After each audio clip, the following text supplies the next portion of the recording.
sentence can be powerful. I'm talking about mantras, habit-forming, self-reminders encouraged by psychologists to help you reaffirm something important to you. For example, a popular success mantra people repeat is, "You can find an excuse or find a way." Repeating a mantra is an effective tool for altering how you think. Emory University has even shown mantra repetition can play a role in treating certain medical conditions. Well, what about the condition of joy? Good news is there are 4 especially powerful happiness mantras. Write each down and select the ones most relevant to you to make a habit of reciting to yourself and reflecting upon. First, I have enough, am enough, am thankful enough. Happiness evaporates when you feel that what you have, which is enough, is never enough.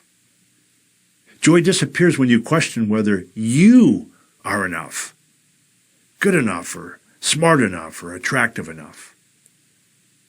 This mantra helps you discover happiness in what you already have, and that you don't need to be more than who you are to be happy. Hear me when I say this. You are enough. And you don't have to take on everything by yourself or be on all the time for everyone. This mantra also encourages joy through gratitude. University of California research draws a direct correlation between gratitude and feelings of happiness.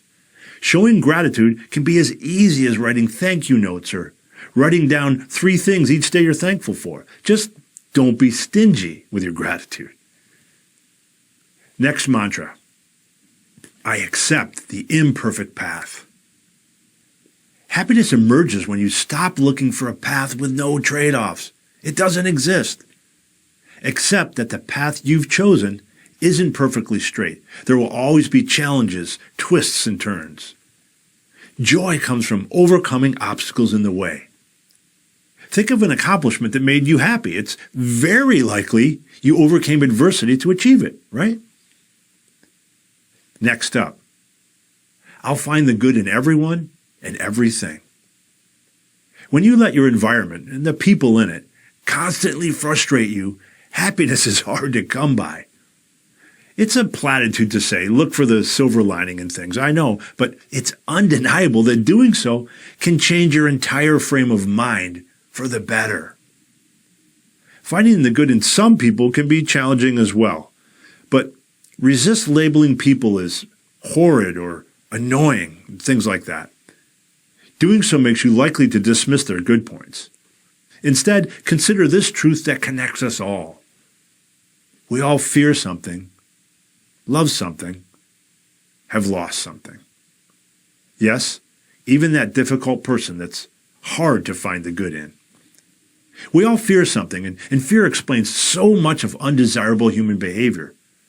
Perhaps that difficult person really fears failure, criticism, change, or rejection. Yes, even your rejection of them. We all love something and are loved by someone, even that difficult person.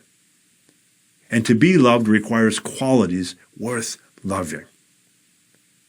Might you look for what others see in that person? We've all lost something. Maybe that challenging person has lost a loved one, or their dignity, their confidence, or their career momentum, for example. Maybe that person could use your compassion and someone to see the good in them. Find the good in people and things. Find more happiness. Finally, be forward-facing. During unhappy times, keep your goals, mission, the vision of what you're ultimately trying to accomplish out in front of you, like a lighthouse, to steer towards, to keep you moving forward even when the seas are rough. Be forward-facing. Remember, you're working on your life, not just in your life, and that you will get past challenges to progress the story of your life. Bottom line, make these mantras a habit of reflection, and happiness will happen.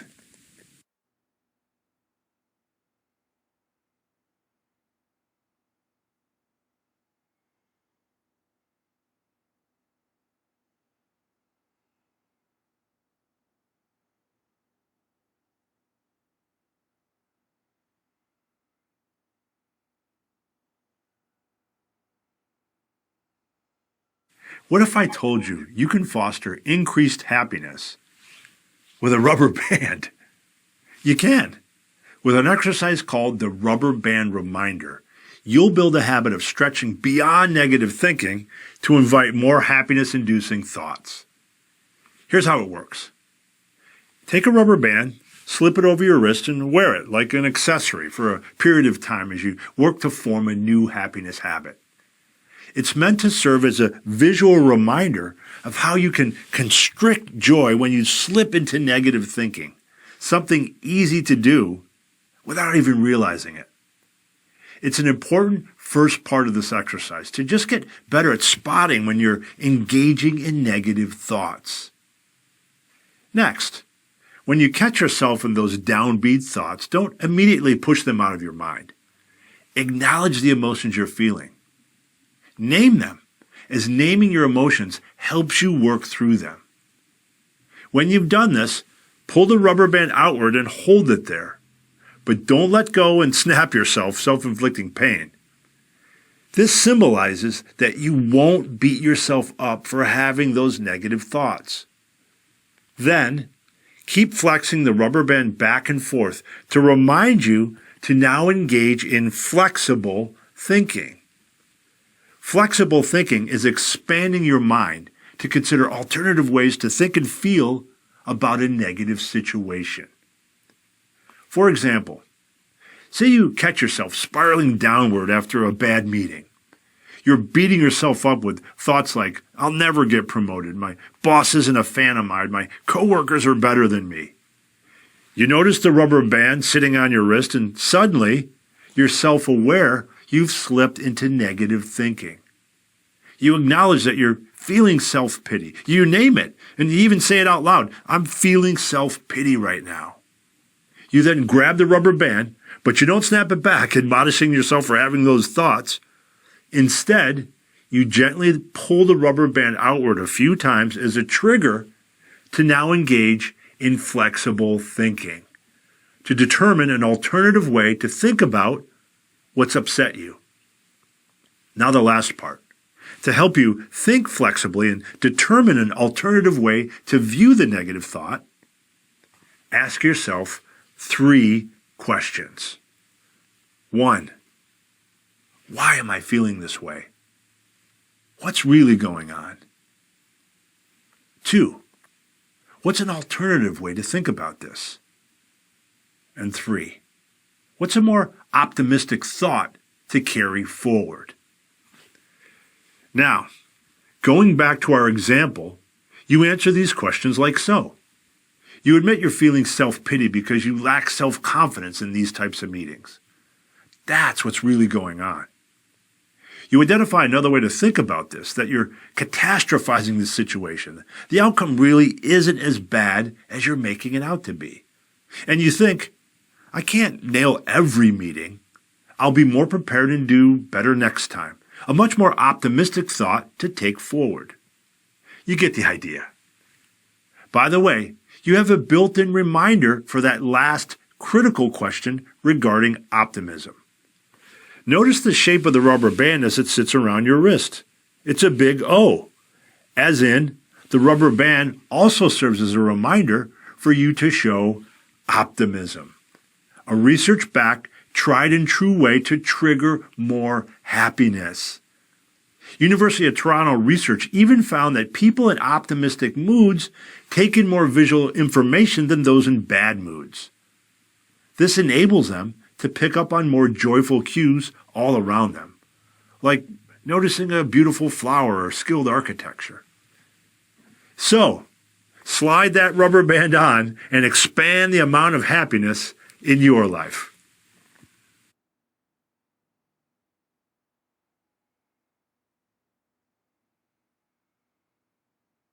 Believe it or not, happiness boils down to an equation.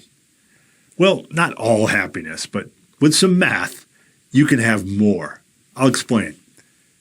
The happiness equation reads like this. Happiness equals reality minus expectations. Pause and consider that for a moment. It's true. But there are two ways you can inadvertently turn this equation negative, resulting in unhappiness instead. First, disappointment and unhappiness often result when your expectations are greater than what you got in reality. Following the math analogy, happiness goes negative in the equation because reality is less than expectations.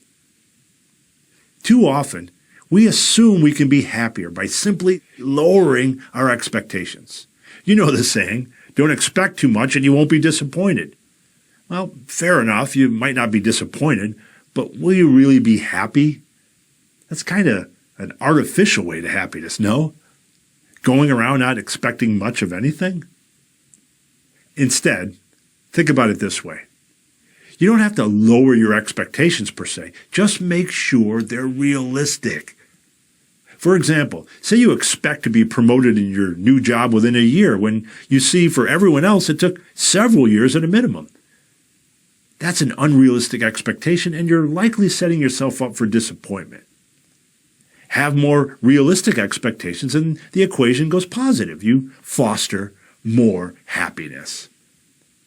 Now the other half of the equation, reality. You can also manufacture unhappiness when you view reality as worse than it really is, when you catastrophize. Chronically happy people have a way of seeing the positive in things and not dwelling on imperfect outcomes. This could be a simple habit to form. Periodically consider the equation, happiness equals reality minus expectations. Then ask yourself, are my expectations realistic? Is my view of reality accurate? Are things actually better than I'm making them out to be? Stop this video and try it. Use the equation and these two questions to evaluate a situation you're currently facing. You'll see how this equation helps. One equation that equals more happiness.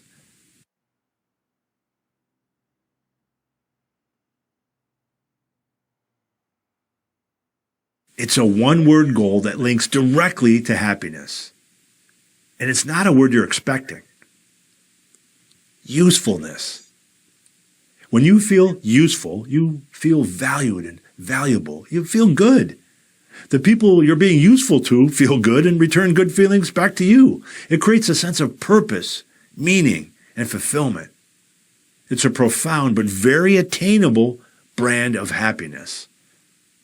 Anyone can foster a habit of usefulness at work and in life. Here's how. Usefulness at work is a higher standard than just doing your job. Of course you're supposed to be of use at work. It's what you get a paycheck for and why you have a job in the first place. The real power of usefulness is to view it as a mindset. When you adopt it, you won't coast. Ever. You'll seek to add value in every meeting. You view relationships differently, especially with employees that report to you. Instead of questioning what your employees are doing and wondering if they're being productive enough, for example, you focus on if you're being of service, of use to them. Being useful to your employees generates a different set of activities from you. With this mindset, you'll invest more time in them. You'll coach them, give them feedback, learning opportunities, and access to resources. You'll bust barriers for them and help them advance in their careers, and they'll love you for it. How rewarding! Go around for just 1 week at work, constantly asking yourself in a variety of situations the following. Am I being useful right now? It will pull you out of complacency and put a different lens on every meeting and interaction. My most deeply happy moments in and out of work can be attributed to usefulness, to times when I mattered, when I was making significant contributions with my time on this planet and serving something greater than myself. Powerful, no? The usefulness of usefulness doesn't end at work. It's a happiness-inducing mindset for life in general as well. To be useful in life means to be there for your friends when they need you, to share equally in the labor around the house, to make time for your kids, to find the time to regularly connect with your parents and siblings and offer help when you can, to be involved in your community as a volunteer, to hold the door for a stranger. Once again, ask yourself outside of work, am I being useful right now? You'll find yourself less likely to mindlessly plop yourself in front of the TV, more likely to get to that project you've been putting off. Even choosing to relax and do nothing, which is nothing wrong with, even that takes on a different lens. You're giving yourself a break to improve your energy and desire to be of service later on. Usefulness. It's a magic word. And building a habit of it will bring a higher order happiness, some magic, to your world.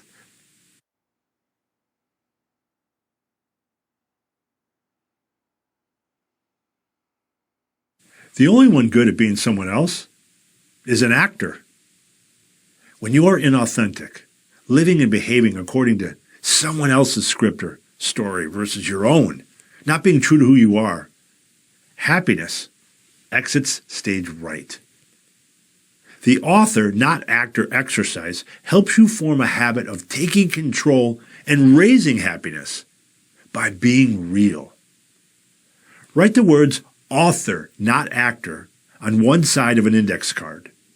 Keep the card handy as a reminder to stop being an actor, playing a part, not being your real self, and instead to be an author, in control of your script, writing the story you want to live, pursuing your own definition of happiness. On the back of the index card, title it The Authenticity Code of Conduct. These are the behaviors and attributes to exhibit and standards to live up to if you want to be truly authentic. Write down what follows on the back of the index card. To be authentic means to be humble, vulnerable, genuine, and approachable. Be a beacon of honesty, transparency, and integrity. Behave consistent with your values. Be worthy of trust. Be the first to give credit away and accept blame. Be a provider of reality, hope, and honest feedback. Be supportive of those who speak truth and admit mistakes. And finally, be wary of politics and two-faced behavior. With a code written down, regularly review it to build a habit of authenticity. Circle the areas that you most want to focus on improving at while rereading the other items just as a reminder. For example, perhaps you know you have to work on behaving consistent with your own values more often and on being a provider of honest feedback. So you circle those items. Every time you pull the author, not actor card out and reflect on it, front and back, it's a refresher to receive joy from being real. By the way, of course there's absolutely nothing wrong with the acting profession. It's when you're acting like someone else in your profession and in your life that happiness is harder to come by. So, remember the author, not actor exercise and enjoy new chapters of happiness.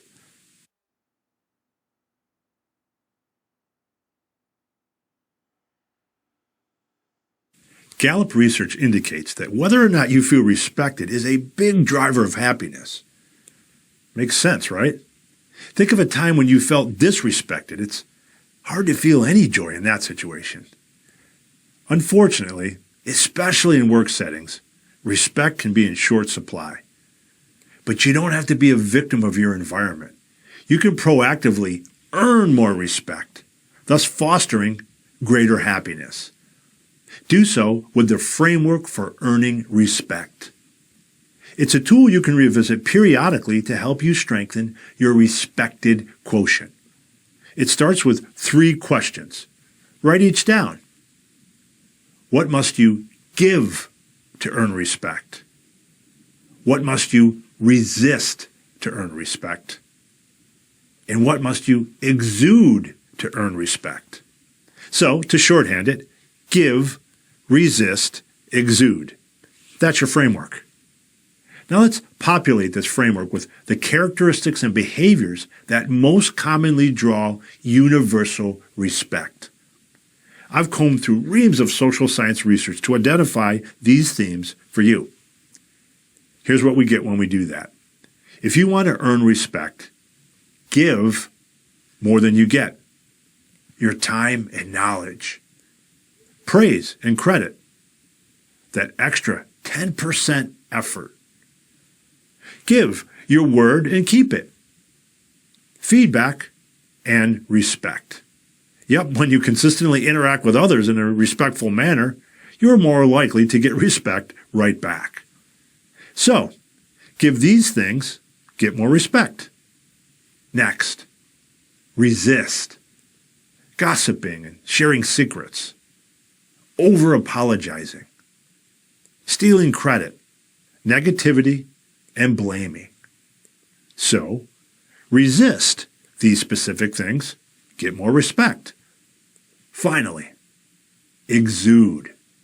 Professionalism, accountability, mastery or expertise, transparency, confidence, empathy, and a class act vibe. That is calm and integrity and humility.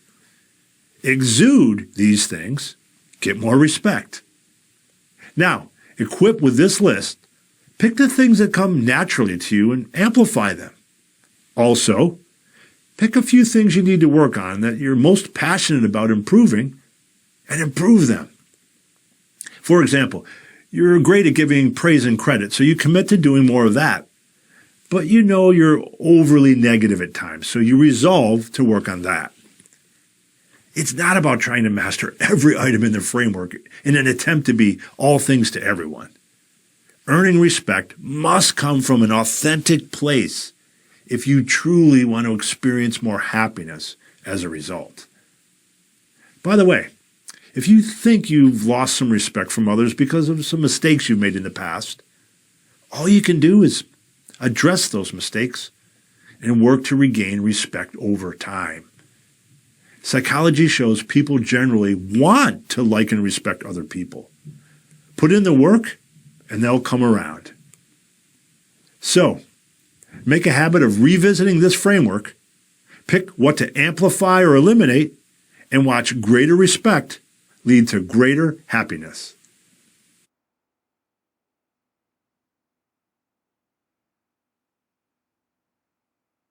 Happiness doesn't just happen.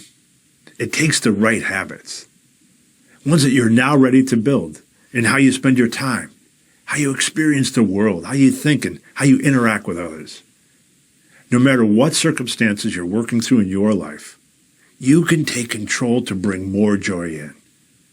So, get practicing the habits that unlock happiness, and you'll be practically overjoyed. By the way, check out all my courses on LinkedIn Learning and visit scottmounts.com to learn about my keynotes, workshops, and books.